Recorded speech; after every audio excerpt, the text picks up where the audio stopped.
এক এক করে সবাইকে একদিন চলে যেতে হবে। সেদিন ছিল আমাদের কোয়ার্টারে একটা গেট টুগেদার পার্টি। একজন স্টাফের ট্রান্সফার হয়ে গেছে এবং তার তরফ থেকে দেওয়া হয়েছিল এই গেট টুগেদার পার্টি।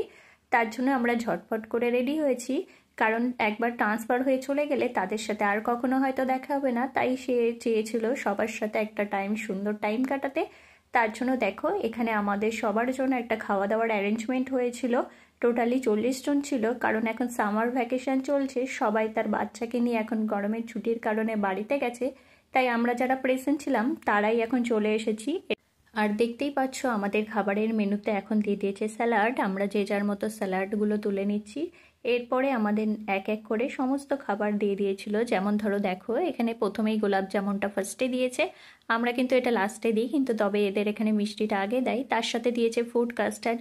ওই যে তখন দেখলে বরফের চাইগুলো বের করছিলাম এই ফুড কাস্টার্ডে মেশানোর জন্য, কারণ ওরাই বলেছিল বরফ জমাতে, সেই জন্যে আমি জমিয়ে দিয়েছিলাম।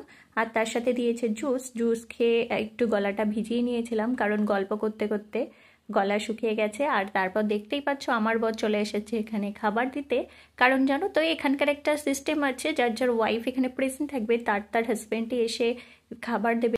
মেনুতে যা যা দেখতে পাচ্ছ সবই নিরামিষ, যেমন তোমার এখানে পনির, মিক্স ভেজ, মিক্স চাওয়াল, মিঠাই, রুটি, এগুলো সমস্ত কিছু নিরামিষ। এখন আমরা খেয়ে দিয়ে ডান্স করবো, বাকিটুকু নেক্সট পার্টে। Bye bye.